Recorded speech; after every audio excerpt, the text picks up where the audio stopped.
Hola a todos y bienvenidos a Un Tiempo de Fútbol, un podcast para los amantes y los novatos en el mundo del fútbol. Nuestra meta es acompañarlos y dialogar sobre este maravilloso deporte que une nuestro planeta. Hoy, como siempre, estamos Andrés Restrepo y nuestra invitada del día de hoy, Manuela Cano. ¿Cómo estás, Manuela? Bien, Lucho, todo bien. Feliz de estar con ustedes acá. ¿Y tú qué tal? Muy bien. Muchas gracias. Entonces, hoy nos vamos a sumergir en el mundo del deporte y cómo sus múltiples facetas nos tocan. Durante este segundo tiempo de la semana, estos segundos 45 minutos, vamos a hablar sobre fútbol femenino y esperamos que lo disfruten y puedan saciar un poco su hambre futbolera. Pero bueno, muchachos, entonces, sin mayor preámbulo, Manu, pues como ya sabes, si lo discutimos, te invitamos, uno, porque también eres una aficionada del deporte, y dos, pues porque creemos que desde tu punto de vista, evidentemente siendo mujer, puedes tener muchísimo más conocimiento que abarquen cosas que nosotros no podamos conocer del todo, tanto de las dos caras de la moneda que implica ser una amante o una jugadora de fútbol femenina, que son pues la positiva y la negativa. Entonces, pues Manu, en verdad, una vez más, muchas gracias por estar acá y empecemos. Entonces, Lucho, Manu, ¿con qué quisieran empezar hoy? Bueno, digamos que habíamos discutido que íbamos a empezar con un pequeño review de lo que pasó en el año 2019. Entonces, si quieres, Manuela, te damos la palabra para que empieces a abrir los temas de este año que fueron importantes en el fútbol femenino. Bueno, el 2019, en mi punto de vista, yo creo que puede ser uno de los años más favorables para el fútbol femenino. Creo que se hicieron muchos avances y en muchos temas, ¿no? Pero pues podemos comenzar con, digamos, el más multitudinario y más importante de todos, que fue el Mundial de Francia, ¿no? Para mí, el Mundial de Correcto. Francia, más allá de pues de que fue un gran mundial con grandes equipos y grandes jugadoras y apariciones, también habló muchísimo de cómo ha avanzado en cierto sentido el fútbol femenino, no solo en la parte como de juego, sino también de la recepción de lo que pasa afuera de las canchas. Entonces, eso, quería comenzar con eso. Por ejemplo, hablando de la cantidad de espectadores que vivieron a lo largo del mundo el Mundial Femenino, fue una cosa absurda. O sea, se dobló lo que hubo en el Mundial del 2015 en Canadá. De hecho, tengo la cifra. Y fueron 1.120 millones de espectadores a lo largo del mundo y con un promedio de 17.27 millones en cada partido, lo cual pues, es algo bastante Bastante, es impresionante. bastante. Uh-huh. Y, por ejemplo, el partido más visto en toda la historia del fútbol femenino también fue en ese mundial, que fue pues la final, y fueron 82.18 millones de personas que la vieron. O sea, es algo muy impresionante y pues eso a mí por lo menos me da mucha alegría y como tranquilidad de saber que pues se está llegando a esa cantidad de números. Eso es Y en una el de las Reino cosas. Unido, por ejemplo, con la audiencia televisiva, es que superó los views en, a la final de la misma Champions League entre el Liverpool y el Tottenham. O sea, el Liverpool y el Tottenham tuvo una audiencia de 11,7 millones, mientras que la semifinal, que creo que fue Estados Unidos contra Inglaterra, ya tuvo 11,7 millones. O sea, igualó una competencia en audiencia televisiva que es histórica desde mucho antes que estos mundiales femeninos y creo que es el buen camino, o sea, es un buen indicador para saber que el fútbol femenino está avanzando en términos de audiencia y Ujú. de espectadores.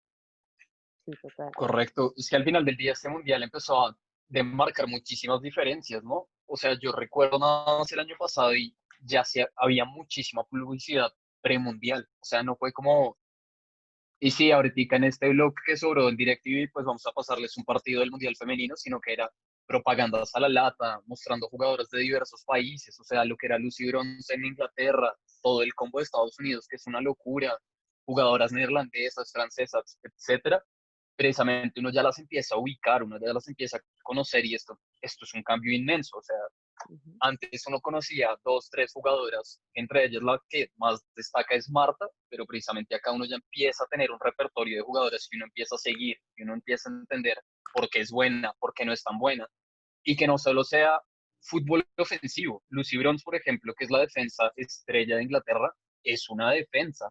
Esto ya es un cambio gigantesco, esto ya es fútbol grande, por así decirlo, es un fútbol más masivo, en el cual lo que no importa es o el atractivo de una jugadora o que simplemente meta goles. Ya se empieza a volver este global total que encapsula el fútbol.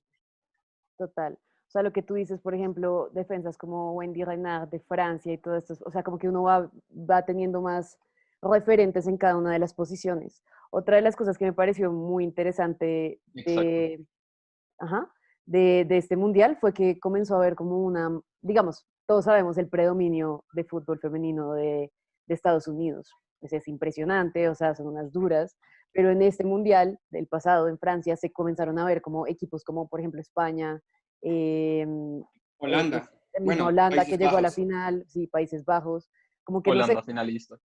exacto, se comienzan a ver como muchos avances y mucha más competitividad entre equipos, como que ya no solo es Estados Unidos ahí predominante, sino que, Arrasando.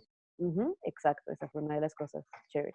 Es que eso es lo interesante y precisamente eso como que abre los ojos a lo que está empezando a pasar como el lado positivo, precisamente lo que yo considero pues el lado bueno de la moneda, y es ahora sí se notan demasiado los pasos que se están tratando de dar en múltiples federaciones de fútbol para sacar adelante el fútbol femenino y que se saca adelante no como algo de sobra, que no sea una tercera o cuarta división, sino que sea algo igual al fútbol masculino. Entonces eso es lo más bonito, creo yo. Sí, y Total. digamos ¿Hay también algo más que ahora, quieran sumar en el... en términos de clubes, también hay una movilidad por parte de los hinchas. O sea, ya no se movilizan solo para ver a las grandes estrellas del fútbol masculino. Repito otra vez este tema porque me parece importante, pero la final de la Women's Champions League del año pasado fue en Budapest, si no estoy mal. Incluso llevaron una gran cantidad de audiencia tanto el Barcelona como el Olympique Lyonnais. Entonces creo que también la movilidad de estas personas da, abre paso para que la gente diga oficialicemos estas competencias y volvámoslas cada vez más profesionales y oficialicémoslas, que es algo, o sea, es el paso yo creo que más importante que pueden hacer estas federaciones nacionales. Sí. o asociaciones de fútbol en general, como en este caso es UEFA? O sea, UEFA sí Claro, se ha empezado a enfocar lentamente en esto. Evidentemente Europa tiene muchísimas herramientas, dejémoslo simplemente monetarias, para fomentar el estímulo de este deporte, pero de todos modos uno empieza a notar cambios, cosas que creo que hablaremos más tarde, pero lo que es la Federación Colombiana de Fútbol ha tratado de hacer esfuerzos, lo que es el fútbol en Latinoamérica en general ha tratado de dar varios pasos hacia adelante en pro del fútbol femenino. Entonces yo creo que el 2019 en general es como ese año clave para el desarrollo del fútbol femenino en general. Sí, por totalmente de ejemplo, acuerdo. si lo ponemos un poco en nuestro país, yo creo que igual también fue un año, dentro de todo, medianamente favorable para el fútbol femenino. O sea, ya sé que vamos a hablar de eso después, pero siento, por ejemplo, el triunfo en los Panamericanos ya da, digamos, un referente también al fútbol femenino colombiano, lo cual pues se le suma y es bueno, pues fue un año dentro de uno, lo que puedo decir, pues bueno en cuanto a pues este triunfo y muchas jugadoras que están ya triunfando en el exterior, o sea, bueno, cosas que creo que también que se dieron a conocer ese 2019, que creo que dentro de todo, dentro de que sigue habiendo muchas cosas malas, que no, están muy lejos de resolverse, ha sido un pasito hacia adelante con el fútbol femenino. Totalmente de acuerdo, pero yo creo que eso precisamente nos trae al lamentable 2020, al año predominado por un mes de desgracias cada vez distinto, por así decirlo, pero pues que evidentemente lo que más nos ha marcado es el coronavirus. Y el coronavirus ha roto muchísimo de la burbuja económica que nosotros en general creíamos que el fútbol manejaba. Y nos deja expuestos a que en verdad muchísimas presidencias y muchísimos clubes no estaban manejando sus finanzas de la mejor manera posible. Y lamentablemente las mayores perjudicadas, a mi parecer, han sido en verdad las jugadoras. Casos como en Colombia, en donde las primeras personas en los clubes a quienes se les cancelaron contratos hayan sido las mujeres, es algo inconcebible. O sea, no es obligatoriamente por el hecho que sea como debieron haberlo hecho primero con los hombres, sino con las mujeres, ni nada por el estilo, sino tenemos categorías más bajas, o sea, como si se supone que estamos anhelando a que la primera división de fútbol masculino sea igual a la primera división de fútbol femenino, pues por lo menos plantéate hacer algo con tu cantera o con algo por debajo antes de acabarlas a ellas. Claro que sí, se plantea primero, o sea, como prioridad eh, para remediar la situación económica de los clubes, eh, llegar a un mutuo acuerdo para cancelar los contratos de las jugadoras femeninas, que incluso bajar el sueldo de los jugadores profesionales en Colombia. Sí, Entonces, Correcto. creo que esas prioridades se pueden, desde el punto de vista ajeno a esos clubes, puede mejorarse esa situación, creería yo, mejorar esas prioridades y tener claro que si quieren desarrollar una competencia que tiene, yo creo que tiene una gran proyección, deberían plantearse desde este momento esas, repito, prioridades, porque me parece que es muy importante para el desarrollo de un equipo nacional que ha tenido o sea, varias actuaciones importantes en los mundiales femeninos y en las copas internacionales de, del continente, por ejemplo, la Libertadores, que hablaremos después. sí, no, y además de todo, pues es que eso de llegar al fin de unos contratos de mutuo acuerdo a mí me da un poco de risa, porque es, o sea, digamos que es una forma linda de poner algo que definitivamente no fue, no, pues que en lo que yo sé no fue así, y además de todo lo que yo siento también un poco es que uno, pues por ejemplo, o sea, yo como yendo a los partidos de fútbol femenino y demás, yo estaba muy orgullosa, yo era como, pucha, qué bueno que esto esté pasando en un país como Colombia, en mi país, que estemos dando pasos como que parecieran ser más predominantes que, digamos, que los otros países de la región. Y con, o sea, con esta cancelación como abrupta de pues, todos los contratos de las futbolistas colombianas, pues ha sido una cosa como un retroceso gigantesco y da una desazón horrible y da como como una especie de desesperanza, pero también en el hecho de que uno dice como, uy, ¿hasta dónde en verdad le están apostando a esto realmente? ¿O hasta dónde se vuelve una especie de conveniencia de que, ay, sí, somos un país más igualitario, más equitativo, no sé qué, pero finalmente hasta dónde va ese apoyo realmente? O sea, eso es una de las cosas como que yo pienso, que quizás se vuelve algo de apoyar por conveniencia, más allá de una convicción total y bien dirigida hacia, pues hacia esto, Y hacia también potenciar esta como liga. De una acuerdo, parte de totalmente. devoción, ¿no? O sea, yo creo que al final del día, todo tipo de federación, incluso los hinchas, todos deberíamos estar demostrando una parte de devoción hacia el fútbol femenino, que yo siento que por lo menos los equipos en este caso no demostraron. Casos también como la liga, por ejemplo, femenina en Inglaterra, fue cancelada antes que la tercera y cuarta división de fútbol inglés. Y esto es algo que yo hablé varias veces con Luis y yo decía, es que es inconcebible, básicamente. Pero precisamente es donde yo digo, se muestran caras malas y se muestran caras buenas. El que quedó campeón en la liga femenina fue el Chelsea y en el instante que ganaron decidieron coger la plata de triunfo, pues de premio, mejor dicho, por este trofeo y la decidieron donar, por ejemplo, a una fundación en contra del maltrato a las mujeres. Entonces es donde digo, ok, qué bonita acción y como qué detalle tan especial, pero a su vez vuelve a entrar un poco en este paralelismo en donde uno dice, esa plata igualmente debería tratarse de reinvestir en el equipo, en lo que sea el futuro de Chelsea. O sea, aplaudo igualmente la decisión que hicieron, agradezco la decisión que hicieron porque estoy seguro que más de un equipo masculino no lo haría, pero de todos modos uno queda ahí como cuestionándose para qué están teniendo este equipo, para qué Chelsea, por ejemplo, se está enfocando en esto. Es más como una herramienta de human resources, que es como vamos a dar la mejor cara posible y vamos a hacer como las florecitas perfectas de este parche, o queremos volvernos un equipo competitivo, buscando trofeos, tanto nacionales como internacionales.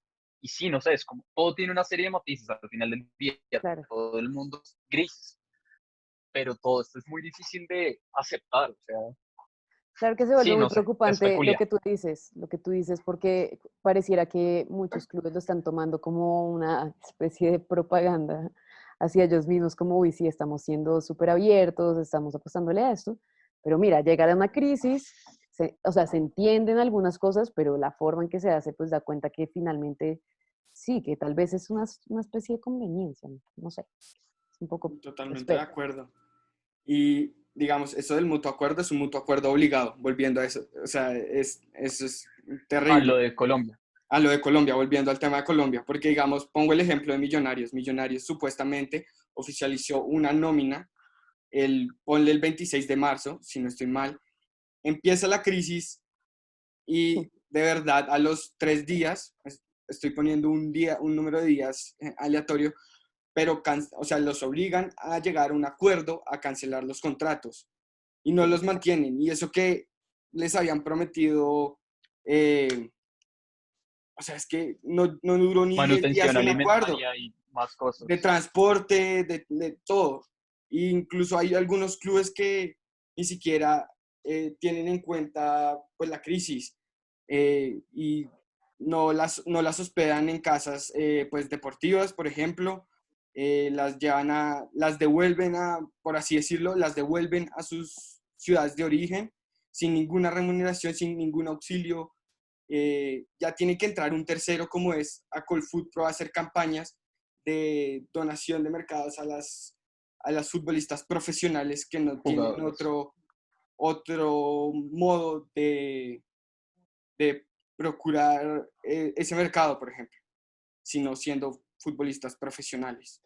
Pero es que precisamente esto también, una vez más, yo siento que el 2020 rompes burbujas a la lata, mejor dicho. Y por ejemplo, en el caso del fútbol profesional femenino en Colombia, también demostró que más de una de las jugadoras no es puramente profesional en fútbol. O sea, eso terminó de esclarecer este hecho que, a diferencia de un jugador masculino, digamos, en Santa Fe, en Millonarios, cualquiera de estos equipos, donde te pagan puramente por jugar fútbol, más de una mujer tiene que hacer otro trabajo.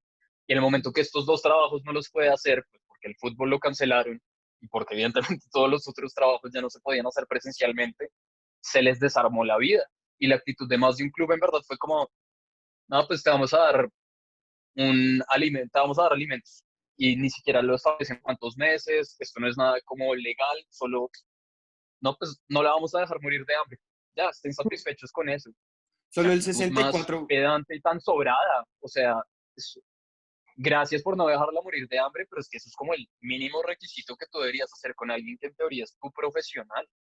Solo el 64% de las jugadoras que jugaron en el 2019 son profesionales. 169 jugadoras no tenían contrato como profesional, sino como jugadoras aficionadas o amateurs. Lo que tú dices, o sea, está Hmm. ahí la incertidumbre de cómo se van a procurar pues, su salario si no hacen más que jugar fútbol. Y ahora entro a otra discusión que es la duración de esos contratos, porque el fútbol femenino en Colombia, por ejemplo, no dura más de 3 meses y medio. Por lo tanto, sus contratos tampoco van a durar más de eso. Incluso si quedan eliminados, se vio en el 2019 que empezaron a cancelar los contratos de las jugadoras antes de acabar esos 3 meses, llegando a lo que volvemos, ese mutuo acuerdo de cancelación por quedar eliminados. Entonces, Siento que el fútbol femenino en Colombia es una montaña rusa, o sea, literalmente, pero con más bajadas que subidas, o sea, como que tú, no sé, como que todo el tiempo está esa expectativa constante de, ¿será que este año sí? ¿Será que este año no? No sé, nos van a cancelar los contratos, ¿qué equipos van a lograr como formar la plantilla? O sea, es todo una incertidumbre total. No sé, uno va en la cumbre, ok, vamos bien, y bajada, o sea, nada, no es nada como que uno diga estable, que una futbolista pueda decir, ok, ya me metí en eso, o sea, estoy compitiendo de una manera profesional, pero lo que dice Lucho, a los 3 meses ya estás desempleada, entre comillas, porque lo que tú dices, Desempleada. muchas futbolistas tienen emprendimientos, otras trabajan en otras cosas, o sea, la gran mayoría, yo creo, de hecho, otras estudian Sí, paralelamente, o sea, es difícil, es difícil, es difícil. pero es que precisamente qué miedo eso, ¿no? O sea, a diferencia de, insisto, con el fútbol masculino, así tu equipo descienda, así tu equipo lo eliminen de una competencia internacional, de lo que sea, a ti no te dicen justo el día después, oye, bueno, chao, te vas. No, en el fútbol masculino en general, si tu contrato dice 2 años, tú tienes tus 2 años completos, tienes tu salario asegurado, tienes una serie de add-ons aparte que te pueden sumar por cualquier pendejada, pero el hecho que a alguien le puedan decir eso de cada 3 meses te voy a cancelar contrato, o si no tienes el rendimiento necesario, te lo cancelo totalmente. Es que eso no pasa, o sea, Es lamentablemente muy eso no pasa. inestable, demasiado Exacto, inestable. Y y además de es todo, incongruente. Totalmente de acuerdo. Pero además de todo es como, bueno, primero te contratan con unos salarios de porquería, Sí, eh, mediocres, malos. Eso contratos es terrible. inestables y además de todo Ujú. es como una pura ganas de las mujeres de seguir adelante como con eso que las apasiona, pero es como ir en contracorriente con todo, con todo. Entonces no sé, Mm. es muy absurdo. Yo creo que es un malestar constante en el que se vive siendo futbolista eh, en, en Colombia. Yo Claro. quiero discutir, pues si les parece, de los salarios que les pagan a las mujeres en el fútbol colombiano comparado a cómo le pagan a los hombres, ¿les parece? A ver, cuéntanos todo. Entonces, Yo creo que ahora es una discusión en general de salarios, pero sí. ok, ok, entremos en toda esa discusión. Entonces, en Colombia, el mejor equipo que digamos paga, porque es campeón ya de una liga y tiene un muy buen equipo, es Santa Fe, que paga Ujú. por ahí 6,5 millones mensuales. Eh, Eso por una parte, un equipo campeón. Otro equipo que pues hablamos antes, que es Millonarios, por ejemplo, paga entre 1 y 3,5 millones de pesos mensualmente. Nacional también Eso no es es otro nada. equipo y América de Cali que pagan prácticamente bien, digámoslo así, en términos de, a ver, que le llegan como a los salarios de Santa Fe, por ejemplo. Pero ahora vámonos a los salarios de los jugadores masculinos. Pues a los manes en el fútbol es totalmente volado. O sea, Andrés Cadavid, esto lo busqué para ver qué tanta diferencia había y dice que Andrés Cadavid, que ahora juega en el Medellín, gana 115 millones mensuales. Eh, Teófilo, que es el que más gana 210 millones mensuales. Matías Fernández, que prometía un montón, pero finalmente no fue tan importante para el Junior, gana casi 100 millones mensuales. O sea, esto netos, o sea, no se le tiene en cuenta bonos ni cláusulas de goles o campeonatos. Y es, Vladimir Hernández gana 155 millones. Un jugador de segunda división gana entre 3 millones y 8 millones. Y los de inferiores ganan hasta 3 millones de pesos mensuales.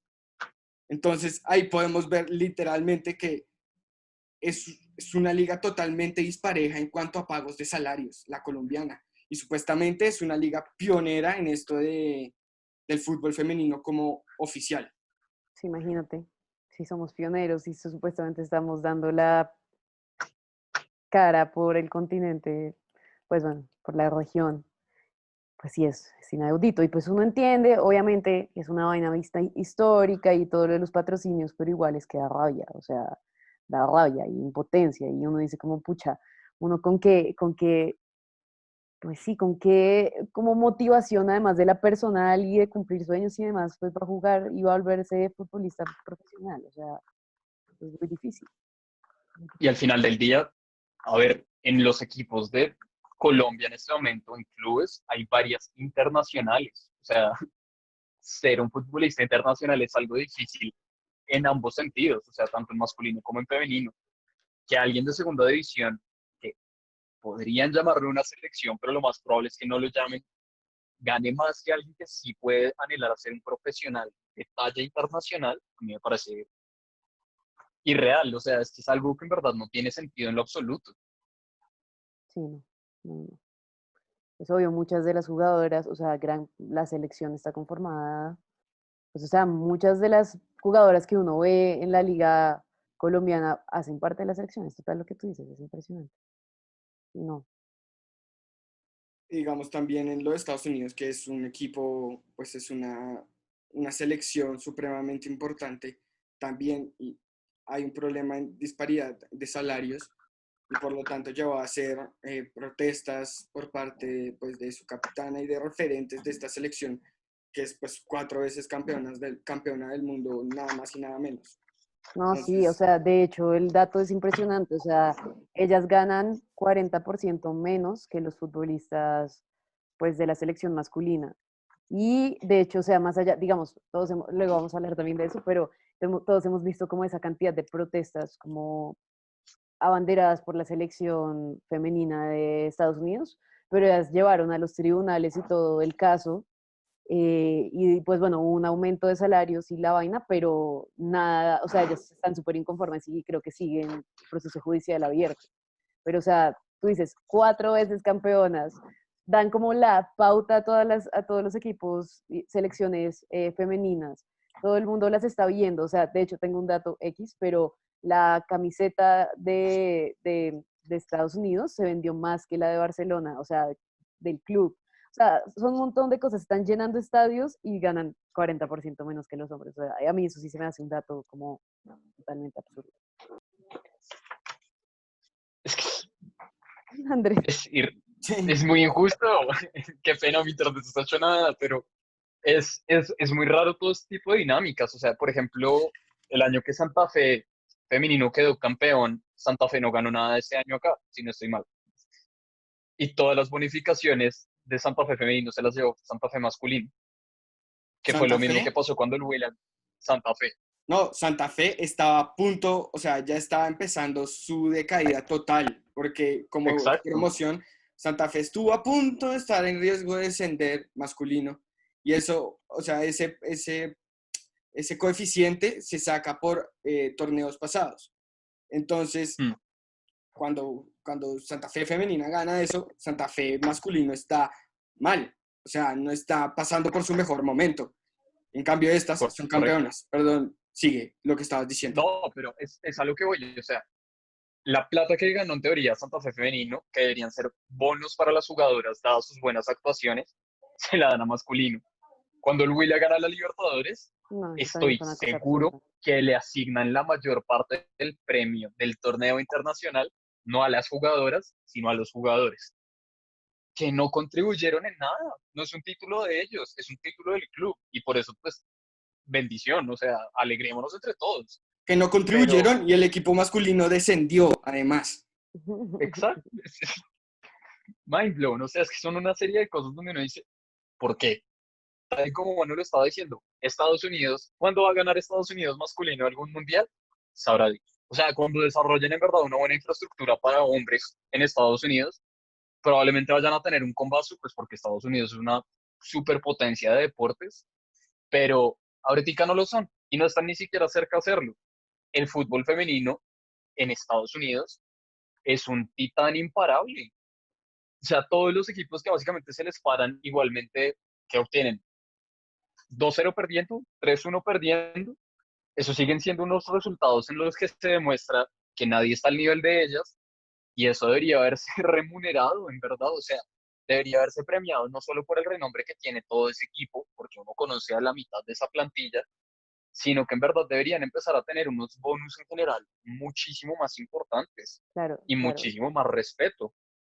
Lo que tú dices del Huila, o sea, es un hecho. O sea, Llorelli se pronunció y dijo que esa plata había ido también para el equipo masculino y que ellas no se quedaban pues con todo lo que ganaron en la competencia. De hecho, también hubo toda una controversia porque casi no se pueden devolver a Colombia. O sea, fue todo, las trataron pésimo, o sea, fue todo un caos. Y sobre lo que dices, o sea, de Estados Unidos, yo pues como experiencia personal pude ir a jugar un torneo en Estados Unidos y yo quedé en shock porque es hermoso, o sea, tú ves unos campos de fútbol, pero gigantescos, repletos de mujeres, pero tú veías equipos de mujeres por todas partes y eso era hermoso, era, o sea, para mí fue como que impresionante. Pero igual esas cosas terminan no reflejándose a nivel profesional, son cosas un poco contradictorias. Les tenía un Mm. último dato sobre esto y, por ejemplo, las ganadoras del fútbol, o sea, del Mundial Femenino, se ganan 30 millones de dólares, mientras que los ganadores hombres ganan 400 millones de dólares. O sea, es una cosa, es como, ok. Ahorita, o Manu, no sé si alguno sepa, pero el Balón de Oro igualmente incluye un premio monetario, ¿no? O sea, más allá del reconocimiento que implica el Balón de Oro como tal, pero creo que no gana algo, Nos Te o diría, no, ni idea. te diría que en lo que sé, que no. Ok, ok. Sé que hay algún premio que se incurre algo monetario y ahí también hay una brecha muy grande, o sea, pero como el femenino es una quinta parte, una vaina así, de lo que es el masculino, o sea, es Seguro. irreal. Pero bueno.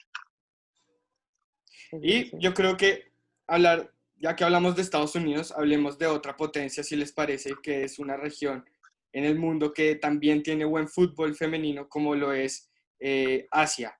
Entonces, Asia ya tiene campeón mundial del fútbol femenino, pero además también es un punto muy fuerte para desarrollar los campeonatos de la FIFA para los mundiales femeninos. Entonces, no Ujú. sé si les parece hablar de Asia en general en el fútbol femenino. Sí, de una. Lo que yo les decía, que es un dato curioso, histórico, y que a mí me pareció una cosa muy loca, y es que en China se jugaba una cosa que se llamaba el kuju, literal, kujo es ku en chino es como chutar, como pegarle la bola, y ju es balón de algo, se me acaba de olvidar, de cuero, balón de cuero. Entonces era un deporte que se jugaba en China y lo usaban para también entrenar a las tropas, pues a los militares chinos en ese entonces, que eso fue como, no sé, creo que 300 o 200 años antes de Cristo. Y lo interesante de esta situación es que también lo jugaban las mujeres, o sea, había todo este entrenamiento militar y también se jugaba por diversión. Y si ustedes ven hasta ahí eh, como retratos, como de pinturas, que muestran a las Ujú. mujeres jugando este kuju. Luego en un tiempo también fueron excluidas, pero lo interesante es como hablábamos con ustedes, que después de miles y miles de años de pues, desaparición de toda esta cuestión, pues el primer mundial femenino fue en China. O sea, es como muy loco toda esta situación. Las pruebas del Y mundial China, también se llevaron a cabo en China.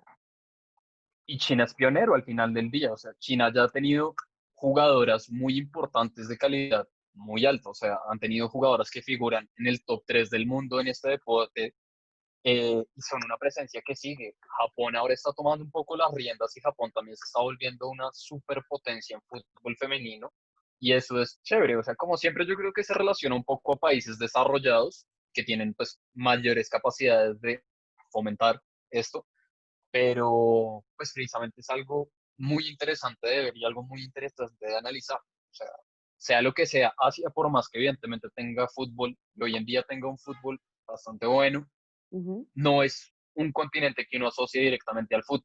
O sea, a mí me dicen fútbol y pienso en Europa, pienso en Sudamérica, o sea, no pienso en primera instancia en Japón o en Corea del Sur, que hoy en día puedan ser buenas en el fútbol masculino. Total, pues Japón fue campeón del mundial.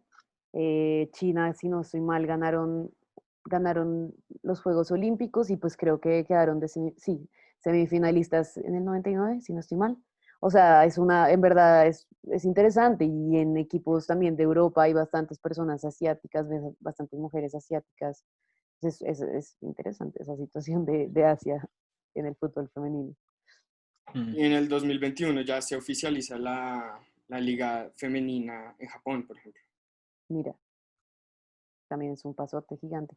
Creo, si no estoy mal, como que de las federaciones y como ¿cómo se llaman estos acuerdos? Pues entre continentes de fútbol. Bueno, en fin, que se generaron, se consolidaron, fueron los asiáticos. Y por ejemplo, la Copa Asiática Femenina se dio en el 75, si no estoy mal, o sea, igual son pioneras, o sea, y Ya se es hace jugaba cada dos bastante años, tiempo. o sea, es bastante, sí son pioneros, súper chévere eso, súper Y chévere. ahorita, pues, formalmente, informalmente, Australia, que es quien parece que se va a llevar la candidatura del siguiente mundial, hace formalmente parte del combo asiático. O sea, en términos de federaciones, Australia hace parte de la Federación Asiática de Fútbol. Gracias, Entonces, pues eso yo era lo creo que que quería sería decir, Andrés. un triunfo más, Federación Asiática de Fútbol.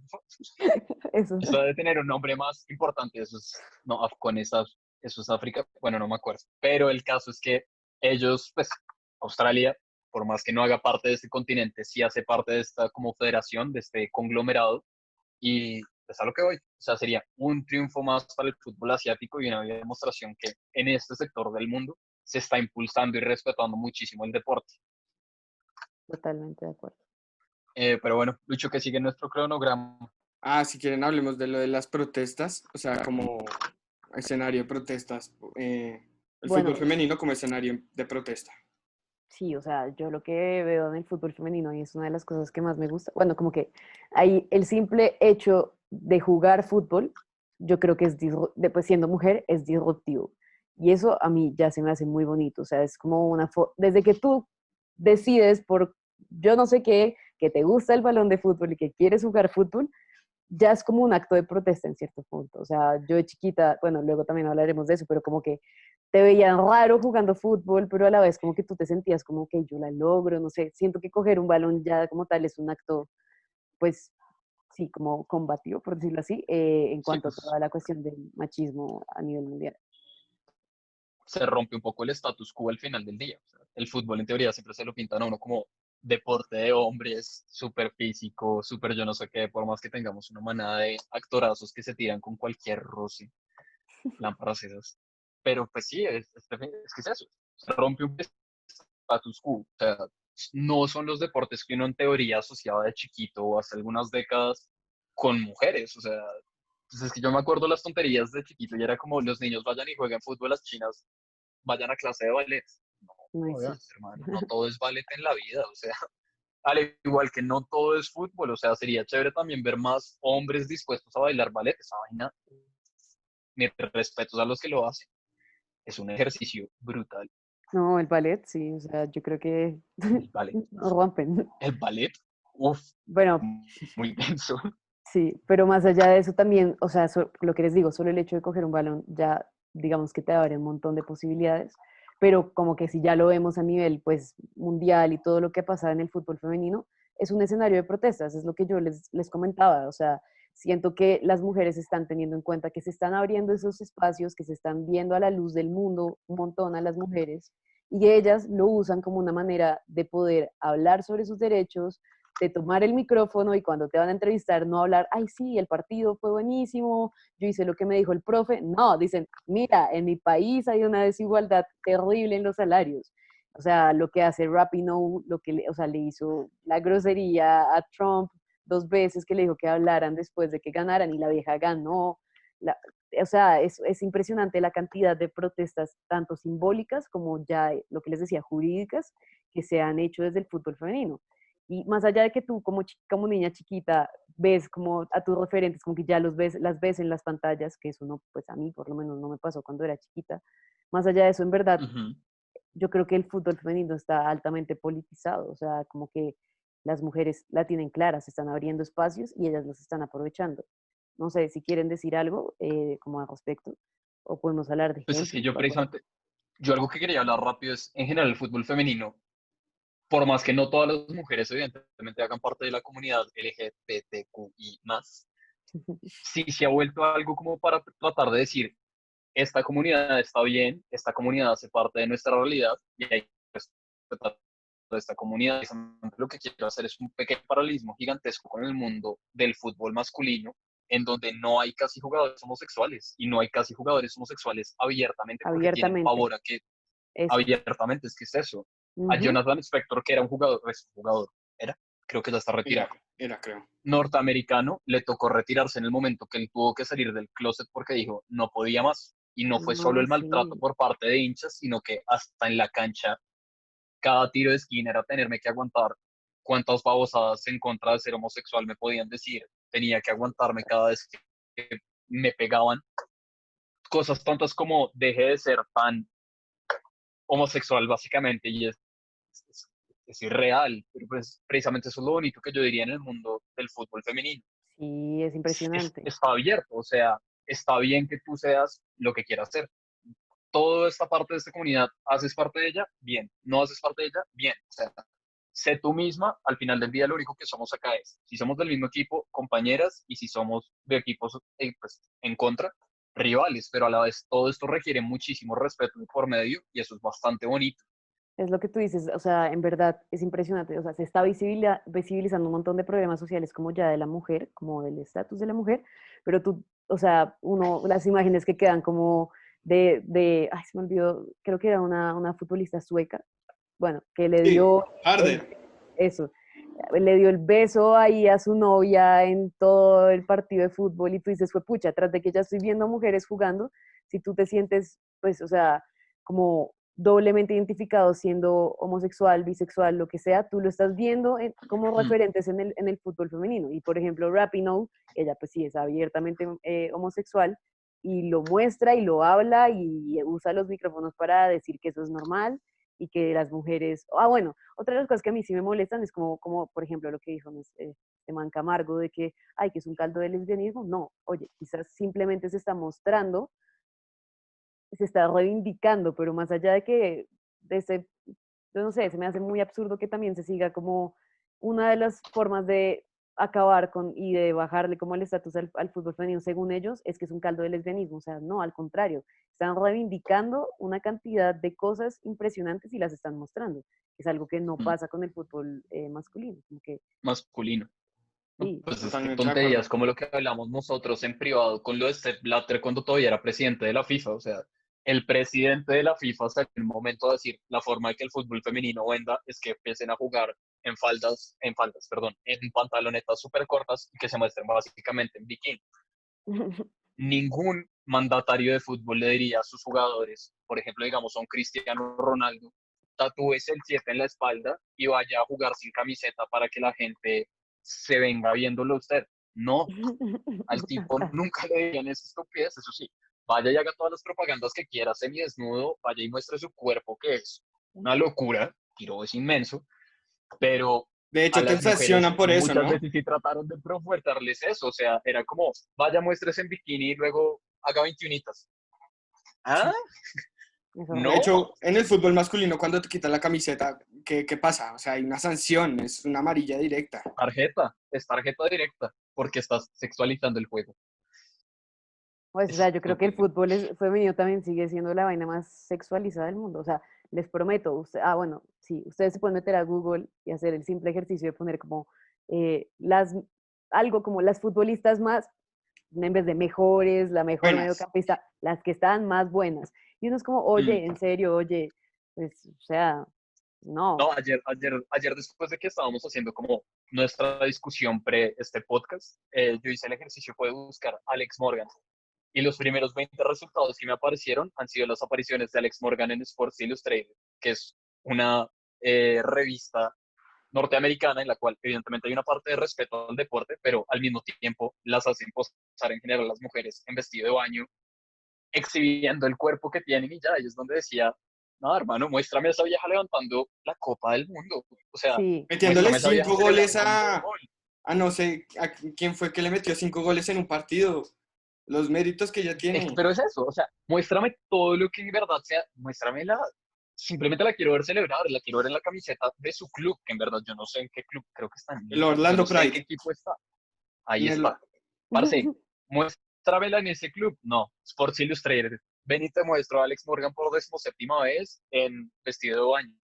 no, obvio. Y además de Guay, todo, pues es triste guay. porque, o sea, ciertamente como que muchas personas que no se han acercado al fútbol femenino, pues sus referentes son las lindas del fútbol femenino y ya está. Y más allá de eso no va. Y por ejemplo, lo que tú dices, o sea, por ejemplo, en el Mundial, yo vi muchos cubrimientos periodísticos que no era como, ok, vamos a ver el ranking o el promedio de goles que metió esta vieja, no sé qué, sino, te damos la lista de las 10 jugadoras más lindas. Y es como, ay, no más, por favor. Por favor. Y bueno, con esto llegamos al final de este tiempo, más no de la conversación que sostuvimos con Manuela acerca del fútbol femenino. Esperamos que haya sido de su agrado esta primera parte. Para nosotros este tema ha sido de mucho aprendizaje y nos ha gustado muchísimo ahondar en este tema. Queremos invitarlos a que comenten cuáles son sus jugadoras favoritas, los equipos femeninos que más han seguido, en fin, cómo se han visto involucrados con el fútbol femenino en general y cómo lo quieren ver en un futuro. Comenten también qué tal les pareció esta discusión y si quisieran saber un tópico en específico de este tema para que nosotros desde un tiempo de fútbol lo discutamos. Con esto acabamos el segundo tiempo de esta semana. A todos nuestros oyentes, de verdad, les agradecemos dedicarnos un tiempo de su día y esperamos que disfruten de nuestras voces y aproximación con este deporte. Los invitamos a darle like a este podcast, a suscribirse a nuestro canal para que siempre estén al tanto del contenido que estamos subiendo y seguirnos en nuestras redes sociales que van a estar en algún lado, @1rayalpiso T de fútbol. Estén pendientes a la segunda parte de esta conversación la semana que viene, va a estar muy interesante. Cuídense mucho, sobre todo durante este tiempo tan adverso que estamos viviendo, y nos vemos en una próxima ocasión. Gracias.